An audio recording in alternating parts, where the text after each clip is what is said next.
that he's listening to the cries of the people, and one of the challenges the country is facing, of course, at this time is its currency situation. We're now joined via Skype by Economist Eddie Cross, who's in Zimbabwe, to chat to us a little bit about some of the challenges that the president is facing, the people of Zimbabwe are facing, and what can be done. Eddie, thanks very much for joining us, and welcome to the program. The new finance minister came into office a few weeks ago, and he set about trying to fix this currency drama, brought in some policies, but it looks like they're having to pull back a little bit. Why is that? No, I don't think there's any pulling back. Yeah. What everybody's got to recognize is that the new government inherited an awful mess from the previous administration. And what we see now is attempts to put the situation right, and it's not going to be quick, it's not going to be easy, it's not going to be painless. So several steps have been taken, and I think progress has been made, and the stability is beginning to come back into the market. Today there were few queues for fuel, for example, and also the parallel market rate on the US dollar considerably. It went as high as 6-1 at one stage. Now it's about 2.5-1. And I see this as evidence that the fundamentals are kicking in. Basically, Zimbabwe's economy is not in a bad shape. It's growing. It's growing at about 6% per annum. And exports are growing. I think what we're seeing now is adjustment problems. So the president has talked about people that are manipulating and playing, I guess, currency games. Is it because the economy and the country is susceptible to it, and is it something that can be managed? Well, let me tell you, we're experts at this.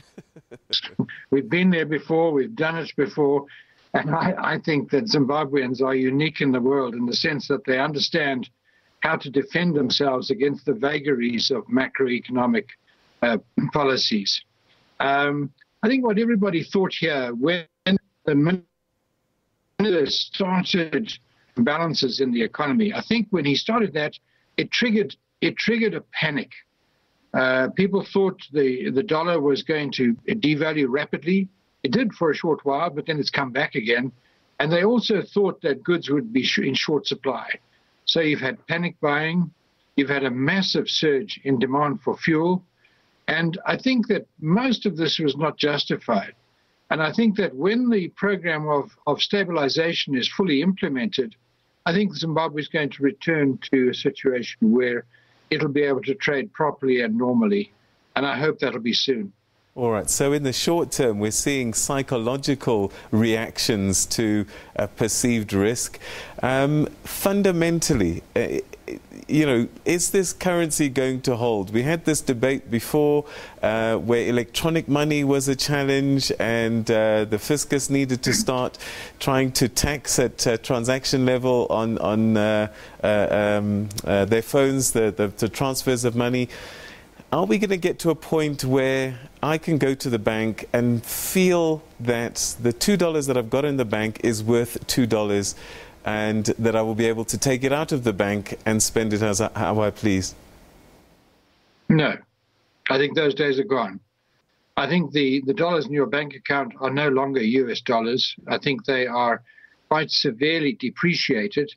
I would be very, very pleased if they settled down at about 25 or 30 cents in the dollar once we are able to stabilize the macroeconomic situation. But I think the buildup of debt, because of the fiscal deficit which this government was running up to August this year, is so great that dollarization, going back to the US dollar, is impossible. We could not dollarize the balances in people's banks or the debt that's been incurred. We have to now simply bite the bullet and devalue that and then stabilize our situation and go on from there. What I think you will be able to do from about March next year is to get a clear idea every day from the banking system of what the real value of the currency in your bank account is. And you will be able to go to your bank and to draw money from your account on an as and when required basis. I think those two fundamental problems are going to be resolved by the changes that are coming up. So, Eddie, the way you're talking, you're telling me that the Zimbabwe dollar is back. We might call it wherever we want to call it, but essentially it's a Zimbabwean currency. Absolutely. Absolutely. The president talked about the RTGS dollar. RTGS dollar is an electronic dollar, a currency. All of us have got them in our bank accounts. Some of us have got more than others. But that currency no longer is on parity with the US dollar. The Minister of Finance has been very clear about that.